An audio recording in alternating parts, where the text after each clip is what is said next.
Chapter 1. The Anniversary. Victor Conley stood in the kitchen of his Bethesda townhouse, watching the rain hammer against the windows. 38 years old, lean and controlled in his movements, he'd spent the last hour preparing osso buco, Natalia's favorite, their 7th anniversary. The dining table was set with candles he'd imported from Milan, the same ones from their honeymoon. He'd met Natalia Barron at a State Department reception 8 years ago. She'd been a consultant for an international PR firm, radiant in emerald silk, her dark hair catching the light. Victor had just returned from 6 years in military intelligence, the kind of work that left scars you couldn't see. His official title had been Strategic Assessment Officer, but the reality involved operations in Syria, Afghanistan, and places that never made it into official reports. He'd coordinated intelligence networks, run assets, and made decisions that kept him awake at night. Natalia had seemed like salvation. She listened to the parts of his work he could share, asked the right questions, never pushed for more. Within 6 months, they were engaged. Within a year, married. Victor had left government service entirely, taking a position as director of risk analysis for a defense consulting firm, boring, stable, well paid. Everything Natalia said she wanted. But lately, something had shifted. The small things first. Natalia's phone always face down on tables, new passwords on her laptop, late nights at client dinners that didn't appear on her work calendar. Victor had checked, calling her office under the pretense of sending flowers. Her assistant had seemed confused by the mention of several dinners Natalia had supposedly attended.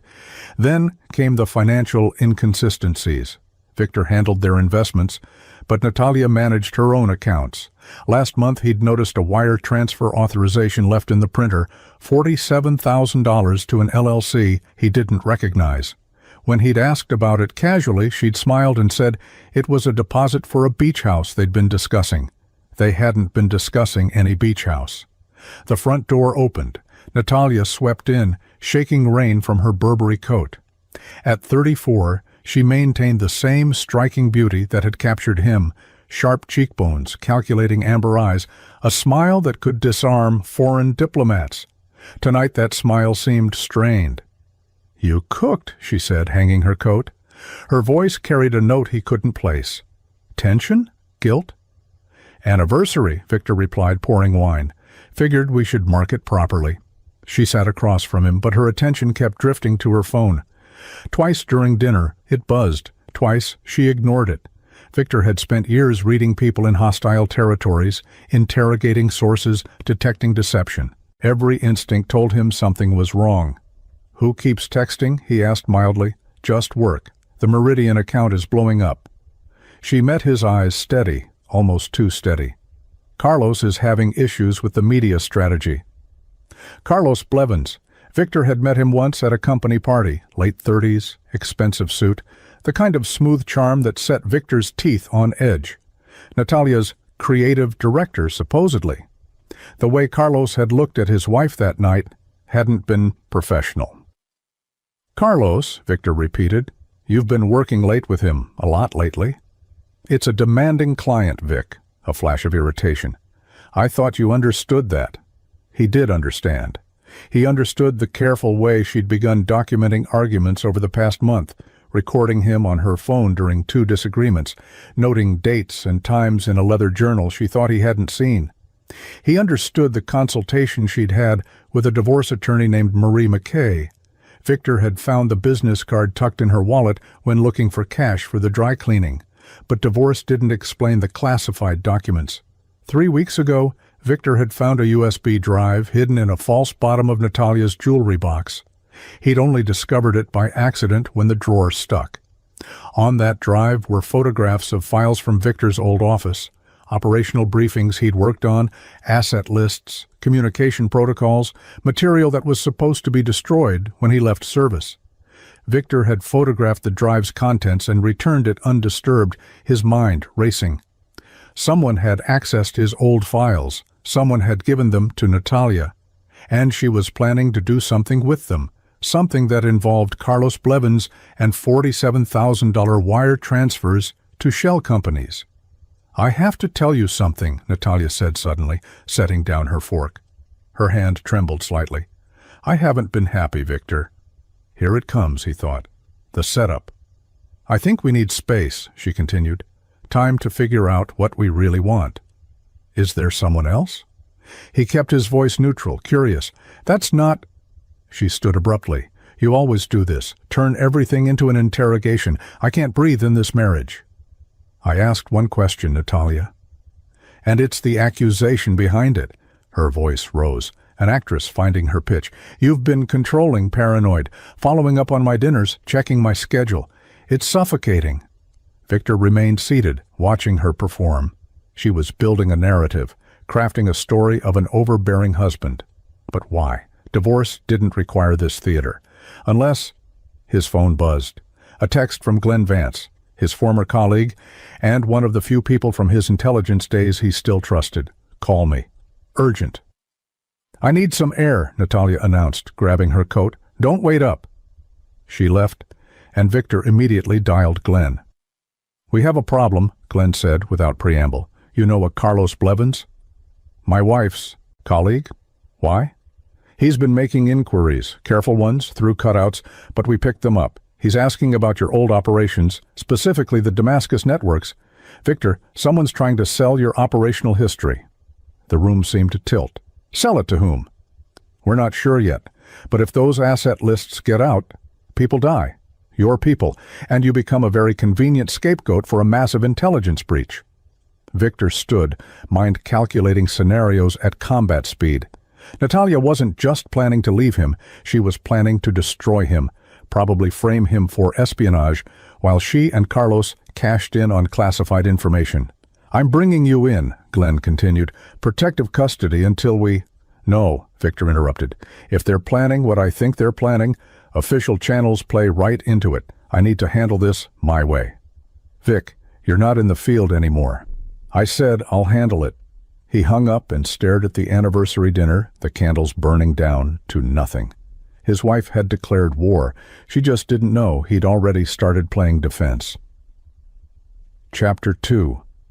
The Trap Springs. Natalia returned at 2:47 a.m. Victor heard the key in the lock from where he sat in the darkened living room, not drinking the scotch in his hand, just holding it. She jumped when he turned on the lamp. Jesus, Victor, you scared me. Where were you? I told you I needed air. I drove around, did some thinking. She headed for the stairs, dismissing him. Did your thinking involve Carlos Blevins? She stopped, back rigid. When she turned, her face was a careful mask.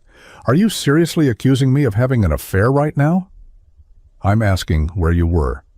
And I'm asking why you think you have the right to interrogate me like some suspect. Her voice climbed. This is exactly what I'm talking about. The control, the paranoia. You treat me like an enemy asset. The specific phrase made his stomach tighten. She'd been coached. Someone had fed her intelligence terminology to make her accusations sound authentic. I found the USB drive, Natalia. The mask cracked. Just for a second. A flash of genuine fear before she reconstructed her expression. What USB drive? The one with photographs of classified documents. The one someone copied from my old office. He stood slowly.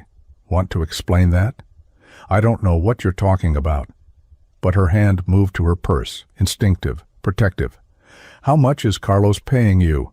Or is it a percentage of whatever he gets from selling that information to Syrian intelligence? Her laugh came out wrong, too high. You've actually lost it. Do you hear yourself? You sound paranoid, unhinged. This is why I need to leave. She pulled out her phone, fingers shaking. Victor moved toward her, just one step, and she screamed. Don't touch me. Don't you dare. She backed against the wall. I'll call the police. Go ahead, Victor said quietly. Call them. Let's have a conversation about espionage. That's when her performance shifted. Tears welled perfectly as she pressed 911. Please, I need help. My husband is threatening me. He said he'd kill me if I tried to leave. Please hurry. I'm terrified.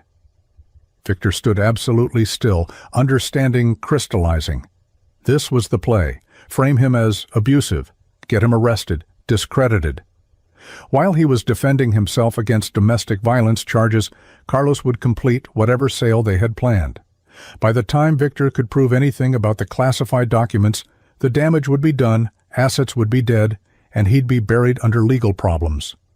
Sirens approached, fast. "Victor Conley," Natalia said into the phone, tears streaming. "My husband. He was in military intelligence. He has weapons training. Please, I'm not safe." Officers arrived in 4 minutes. 2 patrol cars, lights blazing. Victor opened the door with his hands visible, moving slowly. "Sir, we need you to step outside," the first officer said, hand on his weapon. "Of course." Victor complied, letting them cuff him without protest. Fighting would only cement Natalia's story. Behind him, Natalia sobbed. "He's been obsessed, controlling. Tonight he snapped, said if I left him, I wouldn't leave alive. I just want to be safe." The second officer photographed a red mark on Natalia's arm, barely visible, probably self-inflicted. "Ma'am, we're taking him in. Do you have somewhere you can stay tonight?" "My friend's place. Thank you. Thank you so much." As they loaded Victor into the patrol car, he caught Natalia's eye. The tears had stopped. She watched him with cold satisfaction, phone already texting. Probably Carlos. Probably it's done. At the station they processed him efficiently. Domestic violence accusation, terroristic threats, unlawful restraint.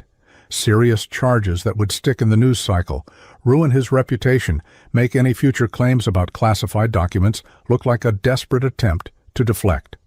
"You get 1 phone call," the booking officer said. Victor looked at the phone for a long moment. Then he dialed a number he'd never thought he'd use again. It rang 3 times before a gruff voice answered. "This better be important. Do you know what time it is?" "General Dennis," Victor said quietly. "It's Victor Conley. I need a favor, a big one." "Conley, what's wrong?" "I've been arrested. Domestic violence charges. My wife is working with someone to sell classified intelligence about my old operations, the Damascus networks. The arrest is a distraction, a way to discredit me while they complete the sale." A pause. "You're sure?" "I found the documents. I have proof. But I need to move fast, and I need someone who understands what's at stake." "Where are you?" "Montgomery County Station, Bethesda." "Don't say another word to anyone. I'm coming." The line went dead. Victor sat in the holding cell, counting minutes. 17 minutes later, he heard raised voices from the main desk. 20 minutes in, the door to the holding area burst open. Randolph Dennis was 58, barrel-chested, with iron-gray hair and 3 stars on his uniform.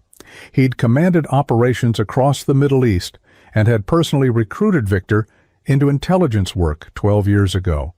The station sergeant followed him, looking pale. "Get those cuffs off," General Dennis ordered. "Now." "Sir, this is a domestic case." "I said now, Sergeant." The general's voice could strip paint. "You've arrested a decorated intelligence officer on what I suspect are fabricated charges designed to facilitate an act of espionage against the United States." The sergeant fumbled with the keys. Dennis turned to where Natalia sat in the waiting area, wrapped in a victim's blanket, Carlos Blevins beside her. So he'd shown up to comfort her. How convenient. "Ma'am," Dennis said coldly, "you just destroyed your life. Do you understand who you accused? Who the hell did you think you were messing with?" Natalia's confidence faltered. "I don't. My husband threatened me." "Your husband holds a Q clearance and worked operations that saved hundreds of American lives. He has classified information in his head that hostile powers would kill to access, and you just conveniently decided to report him for domestic violence tonight? Same night my office gets a flag that classified documents related to his operations are being shopped to foreign buyers?" Dennis's stare could melt steel. "Where's Carlos Blevins?" Carlos went white. "I'm just here supporting—" "Save it. Both of you, don't leave the state. Federal investigators will want to talk to you about espionage, conspiracy, and making false police reports." He looked at the sergeant. "Release Mr. Conley and get me the recording of Mrs. Conley's 911 call." In the chaos that followed, Victor walked out uncuffed. Natalia's face had gone from shock to panic. Carlos was on his phone, probably calling a lawyer. Outside in the parking lot, General Dennis lit a cigar. You have proof of the classified documents? Photographs. I can show you exactly what they copied. Good. You're coming with me. We're taking this to counterintelligence. But, Conley? Dennis turned to him. What's your play here? Because I know you. You didn't call me just for a rescue. You called me to witness the opening move. Victor smiled thinly. I called you because I need what happens next to be absolutely legal. Above board.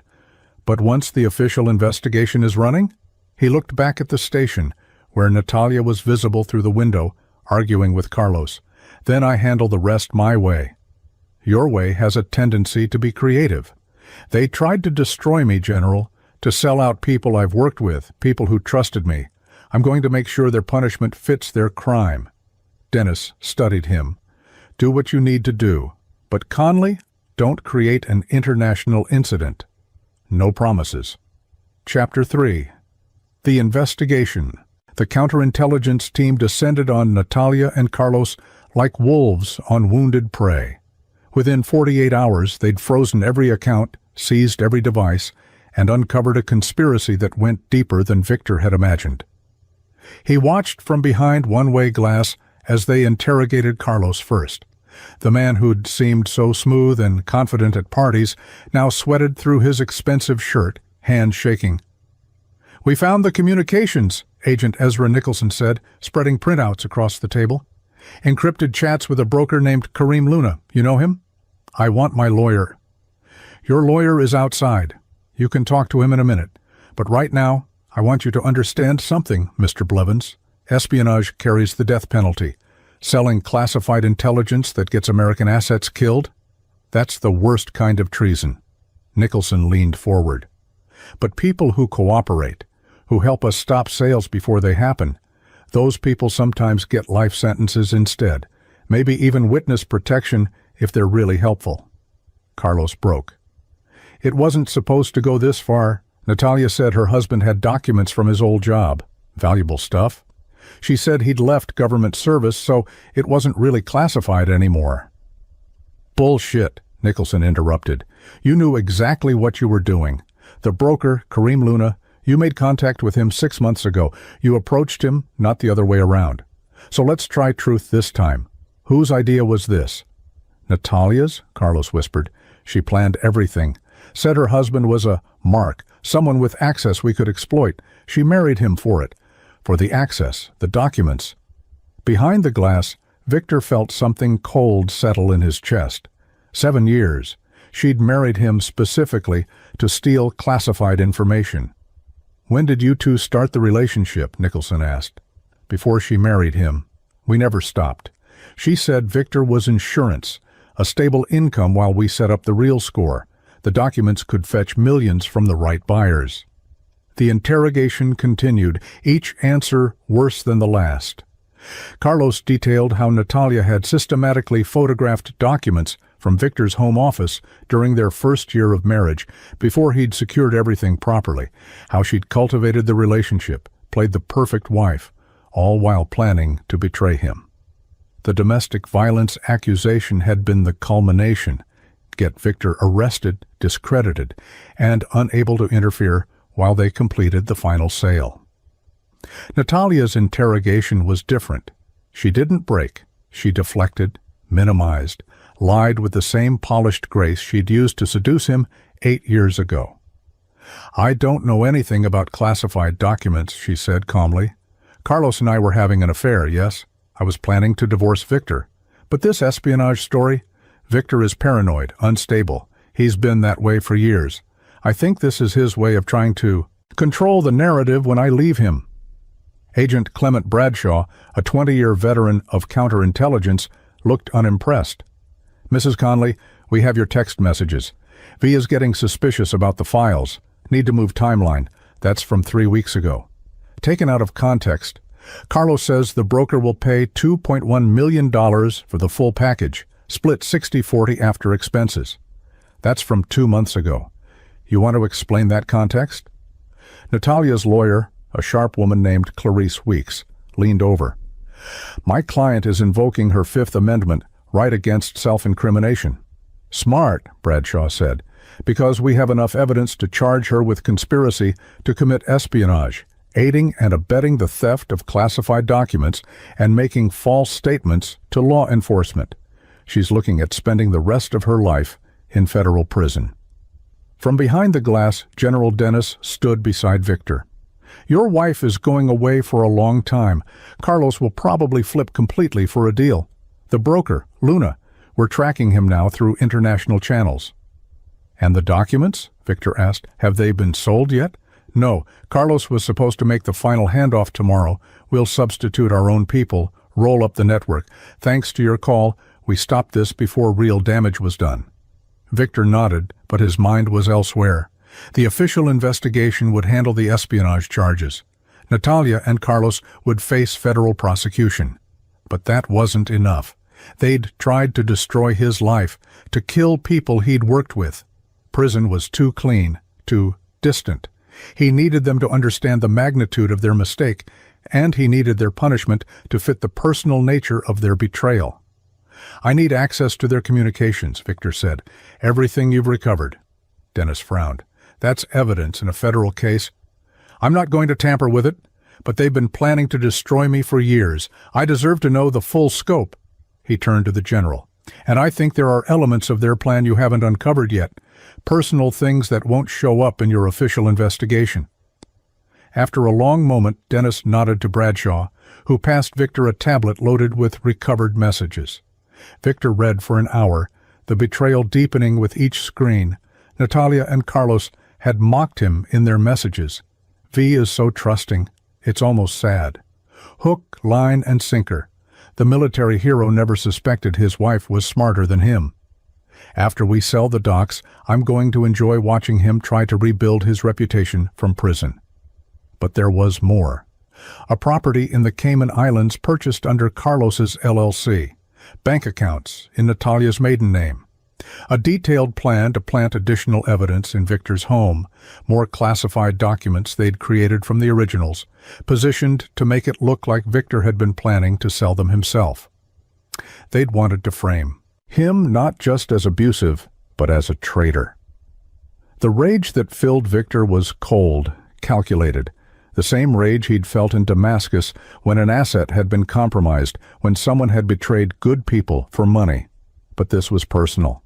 This was the woman who'd slept beside him for 7 years, who'd pretended to love him, all while planning his destruction. He returned the tablet to Bradshaw. Thank you, Agent. I think I have everything I need. What are you planning, Conley? Dennis asked as they walked to his car. To teach them a lesson about consequences, Victor replied. They wanted to play with classified intelligence, with the lives of people who trusted me. They're going to learn what happens when you cross someone trained to fight in shadows. Stay legal, Dennis warned. Oh, I will, but legal doesn't mean merciful. Victor drove home to his empty townhouse. The anniversary candles had burned out, the osso buco cold on the table. He cleared everything away methodically, then sat at his computer. Natalia and Carlos had planned his destruction in minute detail. Now it was time to plan theirs. And he had advantages they'd never considered. Years of intelligence, tradecraft, connections they didn't know existed, and a patience born from operations where one mistake meant death. They'd tried to destroy Victor Conley, decorated intelligence officer.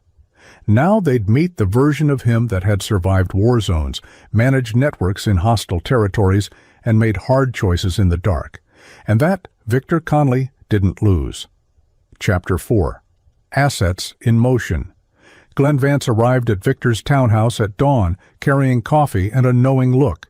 52, graying at the temples, Glenn had been Victor's handler during the Damascus operation, the man who'd taught him that intelligence work was 10% action and 90% preparation. You look like hell, Glenn said, handing over a cup. Didn't sleep. Victor had spent the night building an operational framework, the kind they used to construct in hostile territories. But I have a plan. Glenn settled into a chair. I figured you would. The official investigation is going to nail them. Federal prosecutors are already building their case.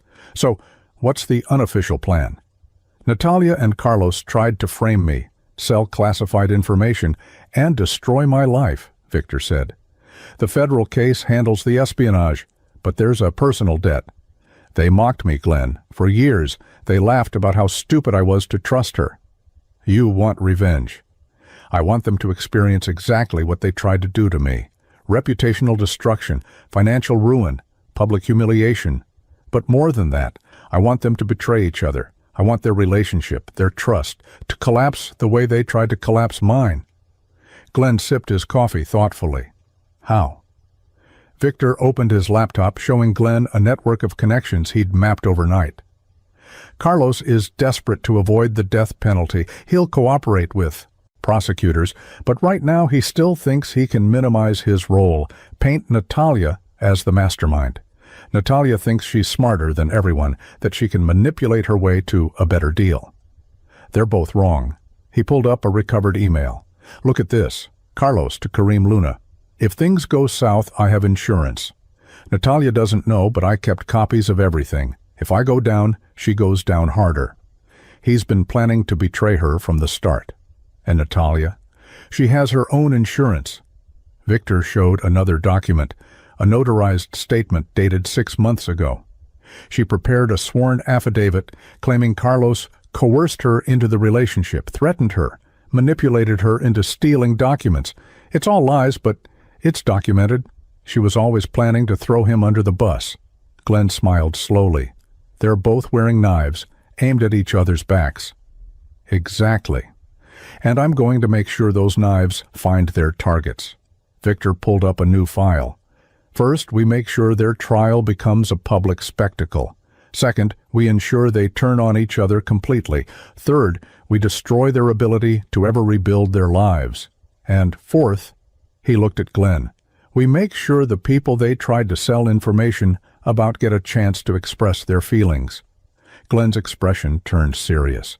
You're talking about the Damascus assets.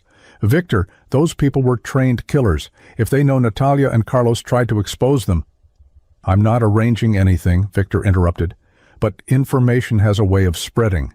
If certain people learn what almost happened to their identities, their families, well, that's just the consequence of actions. That's dark, even for you. They tried to get our people killed for money, Glenn. They deserve to feel that fear. Glenn nodded slowly. What do you need from me? Access. I need to contact 3 people from the old networks, quietly, and I need you to ensure the federal prosecutors understand that Natalia and Carlos each have evidence against the other. Push them to offer competing plea deals. Make them both think they can save themselves by betraying their partner.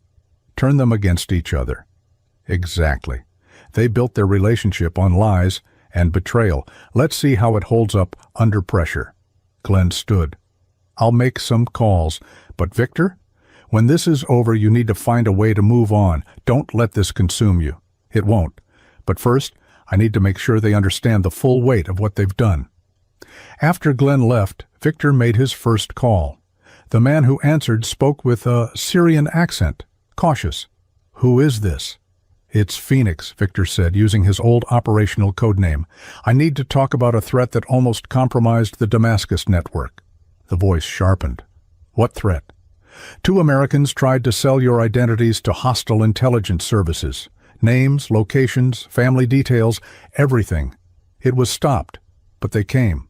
Very close. I thought you should know. A long pause. Where are these Americans now? Federal custody in the United States, facing espionage charges. But trials take time. People sometimes make bail. Sometimes things happen. I understand. Thank you for the warning, Phoenix. We take care of our own. The line went dead. Victor sat back, feeling no satisfaction, just grim necessity. He'd started a clock ticking. Now Natalia and Carlos would have more to fear than federal prison. His phone rang. Unknown number. He answered. Victor Conley? Mr. Conley, this is Herminia Townsend from the Washington Standard. I'm investigating a story about attempted espionage involving a former intelligence officer. Your name has come up. Would you be willing to comment? News traveled fast. No comment at this time, Ms. Townsend, but I can tell you that my wife and her accomplice attempted to frame me for domestic violence while selling classified intelligence. Federal authorities are investigating, that's all I can say. Can you confirm the documents involved operations in Syria? I can confirm that lives were put at risk by their actions. American assets, people who trusted this country. My wife didn't care. She just wanted money. Thank you, Mr. Conley. This will be in tomorrow's paper. Perfect. Public exposure was the first domino. The story would spread. Disgraced PR consultant and her lover caught in espionage plot. Their names, their photos, their betrayal laid bare for the world to see. By evening, the story had exploded. The Washington Standard's article was picked up nationally. Former military intelligence officer's wife arrested in espionage plot. Cable news ran segments. Natalia's face was everywhere, identified as the architect of a scheme to sell classified intelligence. Victor watched the coverage with cold satisfaction. Her reputation, the polished PR professional, was destroyed. Companies she'd worked with issued statements distancing themselves. Carlos's firm fired him within hours, holding a press conference to denounce his actions. Phase 1 complete. Public destruction. His phone rang again. Clarice Weeks, Natalia's attorney. Mr. Conley, my client would like to speak with you. Why?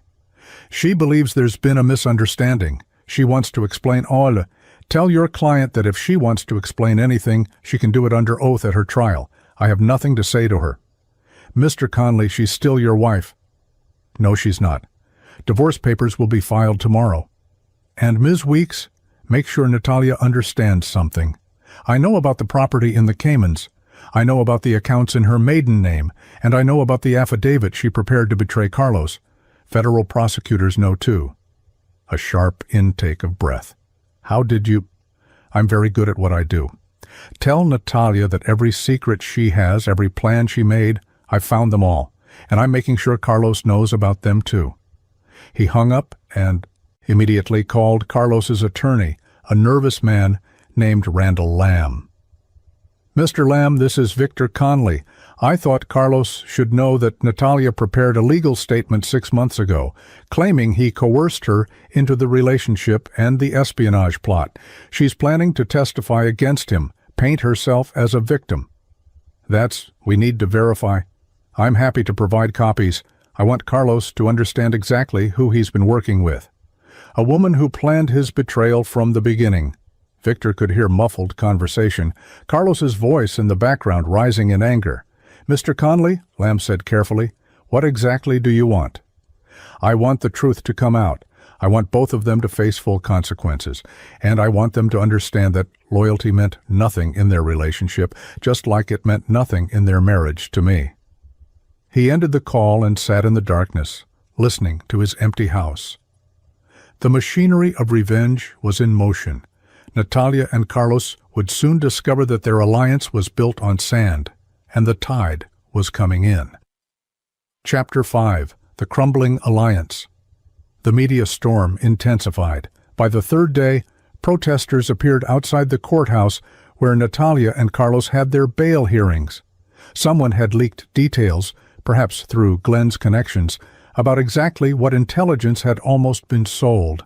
The names of American assets, Syrian locations, operational details that would have resulted in death sentences. Traitors read one sign. Selling American lives read another. Victor watched the coverage from his office. He'd taken a leave of absence from his consulting firm, but used their resources to monitor everything. Each article, each broadcast, he archived. This was about creating a permanent record, ensuring their names would forever be associated with betrayal. His phone buzzed. Glenn. The prosecutors are playing them against each other, offering Carlos 20 years if he testifies against Natalia, offering her 25 if she paints Carlos as the mastermind. Neither has taken a deal yet. They will, once they realize the alternative is life without parole. There's something else. The broker, Kareem Luna, he's connected to some dangerous people.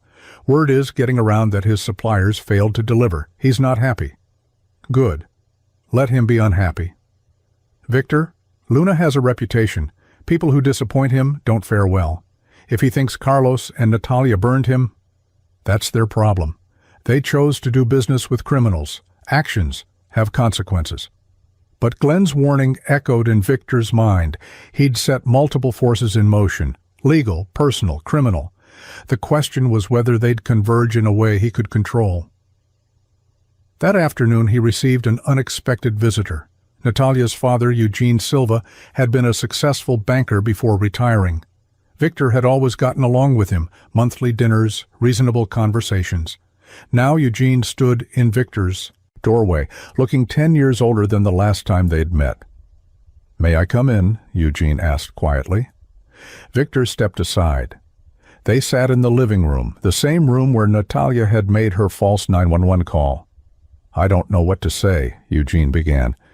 "I've read the news, talked to her attorney. Victor, I swear I had no idea." "I know, this isn't on you." "She's my daughter. I keep asking myself where I went wrong, how she became someone who could do this." Eugene's hand shook. "But I also know what she did to you. The lies, the betrayal. I want you to know that her mother and I don't support her. We won't be helping with her legal defense beyond the attorney we've already hired." Victor nodded. "I appreciate you telling me." "There's more. Natalia called from jail. She was manic, talking about how you manipulated everything, set her up. She actually believes she's the victim here." Eugene met Victor's eyes. "My daughter is not well, Victor. Maybe she never was. And I'm sorry. Sorry you married her. Sorry for what she put you through. Sorry you wasted 7 years. "The 7 years taught me something valuable," Victor said. "Never trust someone just because they seem perfect. Perfection is usually a performance." After Eugene left, Victor felt an unexpected pang, not for Natalia, but for the illusion he'd built around their marriage. He'd wanted to believe in it so badly after the darkness of his intelligence work that he'd ignored the signs. That was on him. But what Natalia had done, that was entirely on her. His phone rang, unknown number again. He answered cautiously. "Phoenix?" The Syrian accent was back. "We've been discussing your information. Some of our people want to ensure these Americans understand the gravity of their actions."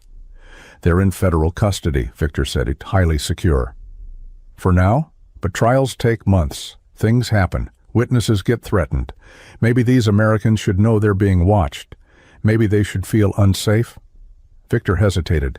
He'd started this, made sure the Damascus assets knew about the betrayal. But he hadn't explicitly ordered anything. "Do what you think is necessary, but nothing that blows back on you or compromises your position." "Understood. Thank you for the warning, Phoenix. You were always loyal to your people, not like these others." The line died. Victor sat back, wondering if he'd crossed a line. But then he thought about what Natalia and Carlos had tried to do: sell information that would get people killed, destroy his reputation, frame him as a criminal. They'd started this war. He was just ensuring they understood the battlefield. That evening, news broke that someone had leaked Carlos Blevins's personal information online: home address, phone number, family details. Within hours, he received hundreds of threatening messages. His apartment building was vandalized. "Traitor" spray-painted across his door. Natalia fared worse. Someone, Victor suspected one of Glenn's contacts, ensured that details of her planning entered the public record through a sealed document that mysteriously became unsealed. The media got hold of text messages between her and Carlos, mocking Victor, planning his downfall, celebrating their cleverness. "The military hero never suspected" became a headline, Natalia's words thrown back at her. Public opinion, already hostile, turned venomous. Think pieces appeared: the woman who married for espionage, inside the mind of a traitor, how Natalia Silva Conley fooled everyone. Her mother, Sophia Dickerson, released a statement disowning her. Her former colleagues at the PR firm did interviews describing her as manipulative and dishonest. Every bridge burned. Then the prosecutors made their move. They called Victor to testify before the grand jury, laying out the case in meticulous detail. He brought his photographs of the USB drive, the timeline he'd constructed, the evidence of planning. "Mr. Conley," the prosecutor asked, "in your professional opinion, would the sale of this information have resulted in loss of life?" Without question, Victor replied. The Damascus network consisted of 12 active assets who provided critical intelligence on terrorist networks. If their identities were exposed, they and their families would be executed. That's not speculation. That's the reality of intelligence work in hostile territories. And your wife knew this? She was married to me for 7 years. She heard me talk about the stakes, the risks our people took. She knew exactly what selling that information meant. She simply didn't care. The grand jury indicted both Natalia and Carlos on 14 counts, including conspiracy to commit espionage, theft of classified documents, and obstruction of justice. The trial date was set for 3 months out. But before the trial, the real damage began. Carlos, facing overwhelming evidence and mounting threats, broke completely. His attorney arranged a proffer session where Carlos detailed everything, how Natalia had planned the operation before even meeting Victor, how she'd cultivated the relationship specifically to access his documents, how the entire marriage had been a con. She used to laugh about it, Carlos told prosecutors, his voice hollow, called him the Mark, said intelligence officers were easy targets because they were trained to build trust quickly. She played him perfectly. The testimony leaked, again, through channels Victor couldn't prove but suspected. The media had a field day. Natalia went from accomplice to mastermind, from mistress to cold-blooded manipulator. Her attorney tried damage control, but there was nothing to work with. The evidence was overwhelming. The motive was clear. The betrayal was complete. Victor watched it all unfold with grim satisfaction. This was what they'd tried to do to him. Destroy his reputation, make him look foolish and criminal. Now they were experiencing it themselves, turned against each other, their relationship shattered by mutual betrayal. But he wasn't done. Not yet. Chapter 6. The final testimony. The trial began on a gray Monday in November. Victor sat in the gallery watching as Natalia and Carlos were led in, separately, with different legal teams, no longer allies, but adversaries. Natalia looked thinner, her elegant composure fractured. Carlos looked haunted, eyes darting around the courtroom like he expected attackers. The prosecution's case was methodical and devastating.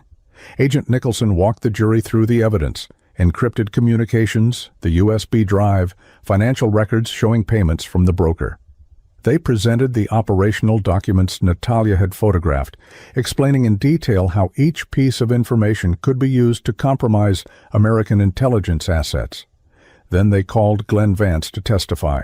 He detailed the Damascus network, explaining how Victor had built trust with these assets, how their cooperation had prevented terrorist attacks, saved American lives.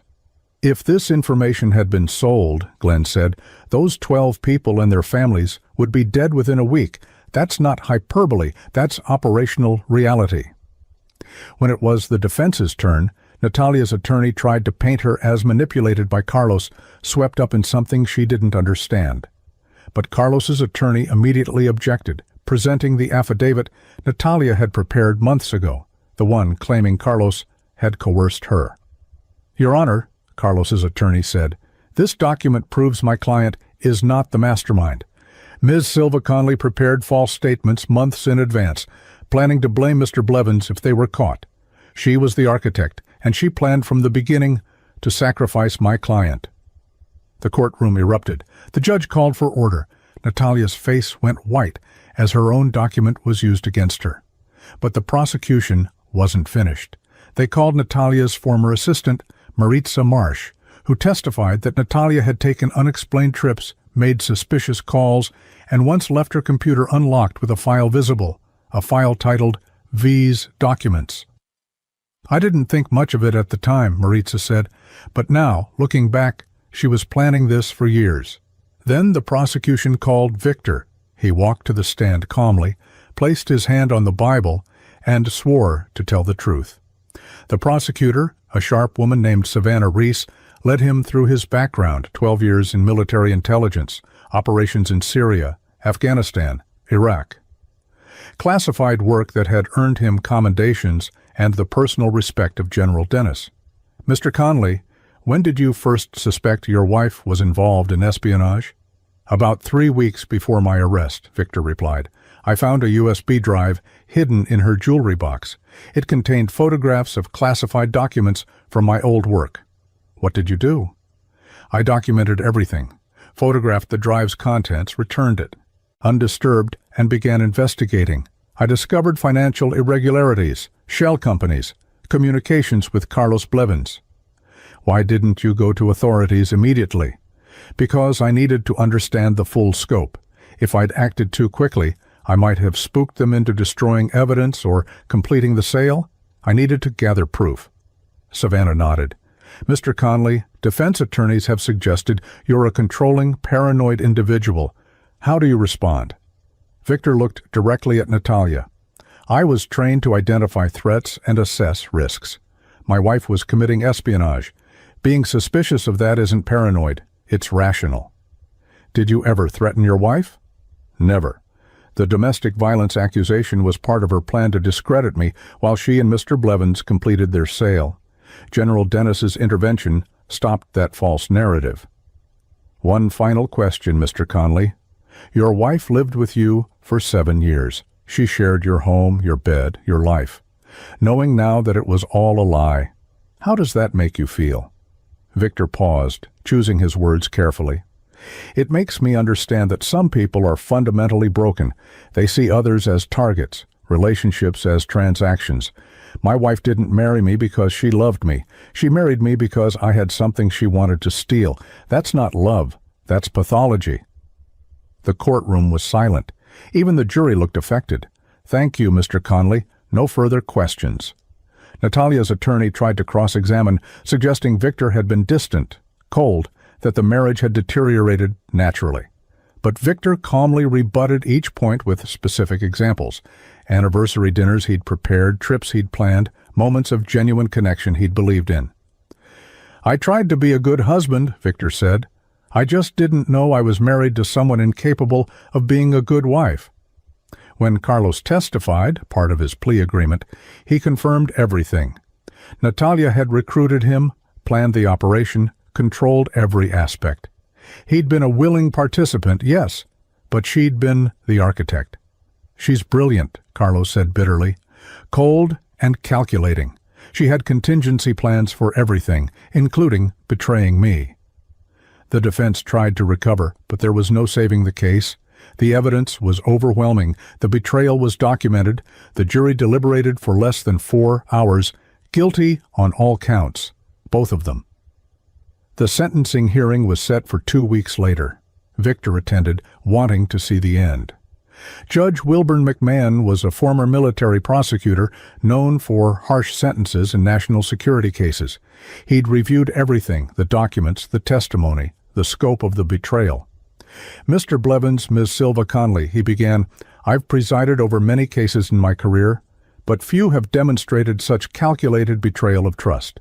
Ms. Silva Conley, you married a decorated officer specifically to exploit his access to classified information. You cultivated a relationship built entirely on deception. Mr. Blevins, you willingly participated in a conspiracy that would have resulted in the deaths of American assets and their families. He looked at them both. The law provides significant penalties for espionage. But beyond the law, you've demonstrated a fundamental lack of character, of conscience, of basic human decency. You put American lives at risk for money. You tried to destroy an innocent man to cover your crimes. Victor watched Natalia's face. For the first time, he saw genuine fear. Ms. Silva Conley, you are sentenced to 35 years in federal prison without possibility of parole. Mr. Blevins, under the terms of your plea agreement, you are sentenced to 25 years. Both of you will serve your time in maximum security facilities. The gavel fell. Guards led them away. Natalia looked back once, meeting Victor's eyes.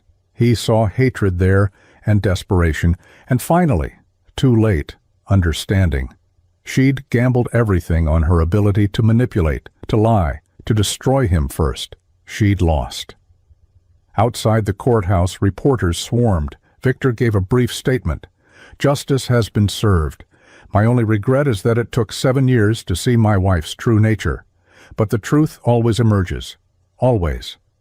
General Dennis met him on the courthouse steps. "It's over, Conley. They're going away for decades. You won." "Not yet," Victor said quietly. "There's one more thing." Chapter 7. The Echo of Ruin. 3 weeks after sentencing, Victor filed for divorce. The proceedings were swift. Natalia tried to fight it from prison, claiming abandonment, but no judge was sympathetic to a convicted spy. The divorce was finalized in record time. Victor didn't ask for alimony, didn't take her family's money. He just wanted the legal tie severed, the marriage erased from everything but memory. But memory, he was learning, was its own form of punishment. Reports began filtering back through Glenn's network. Natalia, in federal prison, had become a pariah even among inmates. Prisoners had a hierarchy, rapists and child abusers at the bottom, but traitors who'd endangered American lives weren't far above. She'd been attacked twice in the first month, requiring protective custody. Carlos faced similar treatment. His attempt to paint himself as a victim had failed. Other inmates knew he'd tried to sell information that would get soldiers killed. In prison, that made him a target. "They're suffering," Glenn told Victor over drinks. "Both of them, isolated, threatened, facing 30 years of that. Isn't that enough?" Victor sipped his bourbon. "Almost. What else do you want? They're ruined, imprisoned, betrayed by each other. Their reputations are destroyed. What more is there? I want them to know it's permanent, that there's no recovery, no redemption, no second act.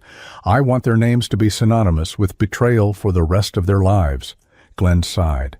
"You're writing a, book, aren't you?" Victor smiled thinly. "Already started." He'd been working on it since the trial ended, a detailed account of the entire operation, from his first suspicions to the final sentencing. Not a tell-all, but a case study in deception, betrayal, and consequences. He'd shown the manuscript to General Dennis, who'd approved it for publication after redacting truly classified details. The book was titled The Damascus Betrayal: How My Wife Tried to Sell American Lives. "It'll be a bestseller," Glenn predicted. "True crime, espionage, personal betrayal. The media will eat it up." "That's the point. I want their story told. I want every detail of what they tried to do preserved in print, in libraries, in the public consciousness. 50 years from now, people will still be able to read about Natalia Silva Conley and Carlos Blevins, the traitors who sold out their country for money." The book published 6 months later. It immediately hit bestseller lists. The combination of espionage, romance gone wrong, and courtroom drama proved irresistible. Victor did selective interviews, always measured, always factual, but making sure Natalia and Carlos's actions were front and center. Their faces appeared in bookstores, on documentaries, in true crime podcasts. The story spread, mutated, became part of popular culture. She pulled a Natalia became shorthand for elaborate romantic betrayal. Don't be a Carlos meant being a willing accomplice to something terrible. Their names became cautionary tales. But Victor's revenge had other, quieter components. He'd kept in touch with Eugene Silva, Natalia's father. The old man was devastated by his daughter's actions, his health failing. "I've cut her off completely," Eugene told Victor during one of their occasional lunches. "She writes from prison, asking for money for commissary, for better legal help. I don't respond. My daughter died the day she betrayed you and her country." "I'm sorry," Victor said, and meant it. Eugene hadn't deserved this. "Don't be. You were the victim here. I just wish I'd seen the signs earlier, understood what she was becoming." Through Eugene, Victor learned that Natalia's mother, Sophia, had changed her last name back to her maiden name, Dickerson, to distance herself from the scandal. Natalia's younger sister, whom Victor had met only once, had moved to Europe to escape the association. The Silva family was destroyed, collateral damage in Natalia's pursuit of money. That hadn't been Victor's goal, but he couldn't bring himself to feel guilty. They were victims of Natalia's choices, same as him. Carlos's family suffered similarly. His parents, immigrants who'd built a successful restaurant business, faced harassment and vandalism. Eventually, they sold and moved to a different state, changing their name. Carlos's younger brother, who'd looked up to him, released a public statement disowning him. The ripples of their betrayal spread far beyond the courtroom. Meanwhile, Victor rebuilt his own life. He returned to work, his reputation not just intact but enhanced. The man who'd caught spies, who'd protected American assets despite personal betrayal. Companies sought him out for security consulting. Speaking invitations poured in. He dated cautiously, never rushing, always watching for red flags. A woman named Daphne Archer, a physician at Walter Reed, eventually caught his attention. She was direct, honest, with no interest in his intelligence background or his money, just him. "I read your book," she said, on their third date. "That's heavy baggage." "It is," Victor agreed. "Does that bother you?" "No. It tells me you're resilient, and that you don't tolerate betrayal. Those are good qualities." She smiled. "But fair warning, I'm not particularly interesting. I work long hours, I'm terrible at cooking, and I once cried during a dog food commercial." Victor laughed genuinely for the first time in months. "That sounds perfect." They took it slow, building trust carefully. Victor found himself healing, the wound Natalia had left gradually scarring over, not forgotten, never forgotten, but no longer raw. Chapter 8. Ghosts and Consequences. 2 years after the trial, Victor received a call from Agent Nicholson. "We need to talk, privately." They met at a coffee shop in Arlington. Nicholson looked tired, older than Victor remembered from the trial. "Kareem Luna surfaced," Nicholson said without preamble. "We picked him up in Dubai 6 months ago, extradited him last week. He's been talking." "About what?" "About Natalia and Carlos. Turns out Luna had already paid them a significant deposit, $400,000, before the operation fell apart. When they got arrested and couldn't deliver, he wanted his money back." Victor felt cold. "And?" "He sent people to collect. They couldn't get to Carlos or Natalia. Federal prison is secure. But they found Carlos's brother, Miguel. Beat him badly. The brother survived, but Luna's people made clear they'd keep looking for pressure points until the debt was settled." Jesus, Victor hadn't wanted that. Carlos's brother was innocent. It gets worse. Luna also had contacts try to reach Natalia's family. They backed off when we put protective details on them, but the threat is real. Luna considers this an unpaid debt, and he's not letting it go. "What do you need from me?" "Luna is trying to use you as leverage. He's claiming that if you'd stayed out of it, if you hadn't interfered, the sale would have gone through and he'd have been paid. He's painting you as responsible for his losses." Victor laughed bitterly. "So stopping an espionage operation makes me responsible for a criminal's financial problems?" "In Luna's mind, yes. We have him in custody, and he's facing decades for his role in attempted espionage. But his organization is still active. I wanted you to be aware that you might need enhanced security measures. I'll handle it." "Victor," Nicholson leaned forward. "We can offer protective services?" "I said I'll handle it." Victor's voice was ice. "I spent years in hostile territories. If Luna's organization comes after me, they'll regret it." After Nicholson left, Victor made calls to Glenn, to General Dennis, to contacts in the intelligence community he hadn't spoken with in years. Within a week, word spread through certain channels. Victor Conley was off limits. Anyone targeting him would face consequences not just from law enforcement, but from networks of former intelligence officers who protected their own. Luna's organization got the message. The threat stopped. But the incident reminded Victor that his revenge had created its own echoes, its own lasting consequences. Carlos's brother was permanently injured. Natalia's family lived under the shadow of threats from criminals seeking payment for an uncompleted deal. Victor hadn't ordered any of that, but his actions, exposing the plot, testifying, writing the book, had set events in motion that continued to ripple outward. Did he feel guilty? He examined the question honestly. No. Natalia and Carlos had chosen to do business with criminals. They'd chosen to steal classified information.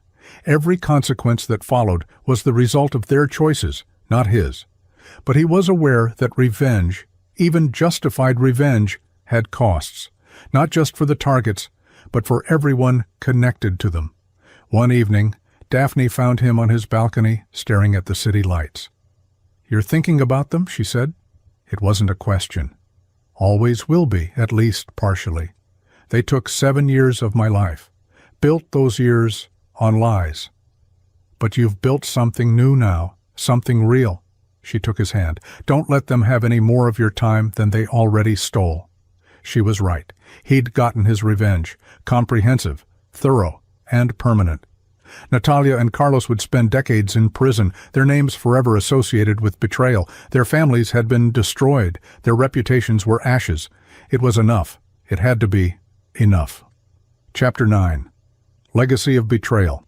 5 years after the trial, Victor married Daphne in a small ceremony attended by close friends and family.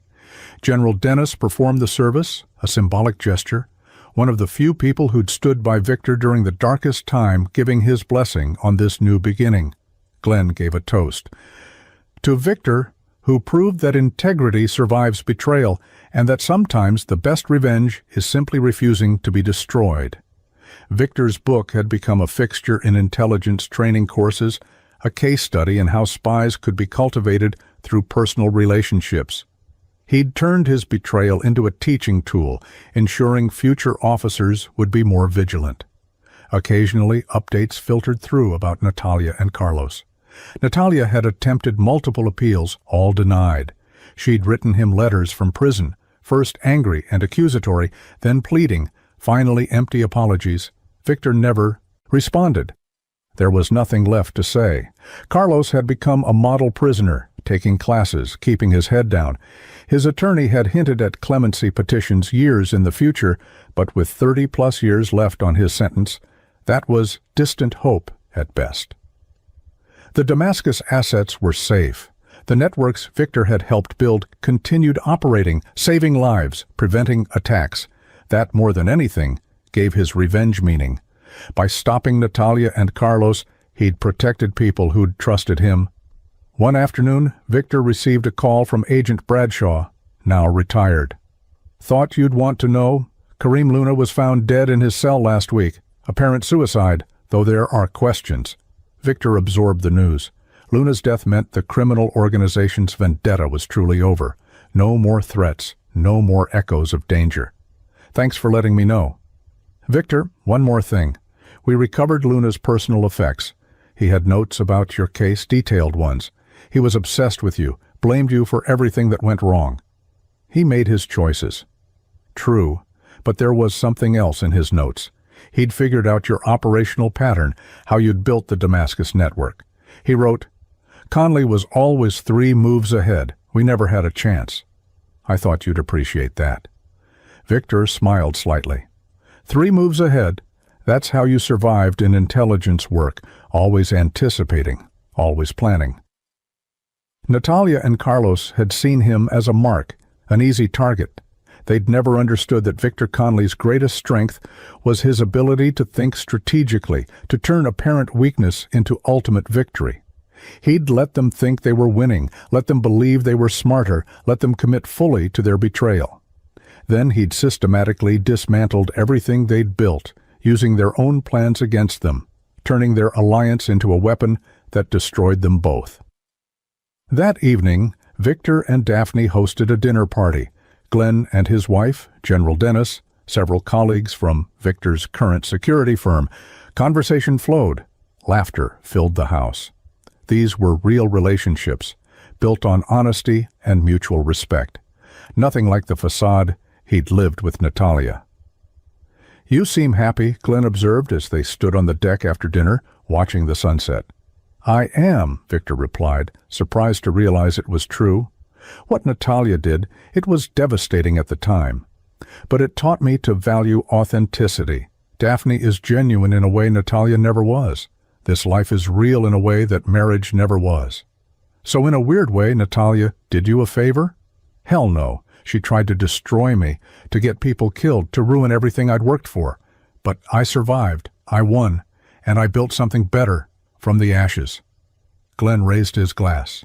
To survival, and to victory. To consequences, Victor added. May they always find those who deserve them. As the sun set over Washington, Victor reflected on the journey. Natalia Silva Conley and Carlos Blevins had tried to treat him as a target, a mark to be exploited and discarded. They'd underestimated the man they were dealing with, a veteran of intelligence wars, someone trained to survive in hostile territories, someone who understood that the best revenge wasn't impulsive violence, but strategic patience. He'd let the system work, but he'd guided it carefully. He'd exposed their betrayal, but made sure they betrayed each other even more thoroughly. He'd protected American assets while destroying the reputations of those who'd tried to sell them out. And most importantly, he'd ensured that their story, their betrayal, their downfall, their complete and permanent destruction would live forever. In books, in case studies, in cultural memory. They'd wanted to erase Victor Conley from relevance. Instead, they'd erase themselves from anything but infamy. That night, lying beside Daphne, Victor finally felt the last traces of anger fade. Natalia and Carlos would spend the next 30 years in federal prison, their lives effectively over. Their families had disowned them. Their names were synonymous with betrayal. Meanwhile, Victor Conley had rebuilt. He had a career, a real marriage, a future built on honesty rather than lies. He'd won not just the battle, but the war, not just revenge, but redemption. And that, he realized, was the best victory of all, not just surviving betrayal, but thriving despite it. Not just punishing his enemies, but proving that integrity, preparation, and strategic thinking always defeated deception in the end. Victor Conley had been the protagonist of his own story, and like any good protagonist, he'd earned his victory through intelligence, resilience, and refusing to be broken by those who'd tried to destroy him. The Damascus betrayal was over, and Victor Conley had won. This is where our story comes to an end. Share your thoughts in the comments section. Thanks for your time. If you enjoy this story, please subscribe to this channel. Click on the video you see on the screen, and I will see you there.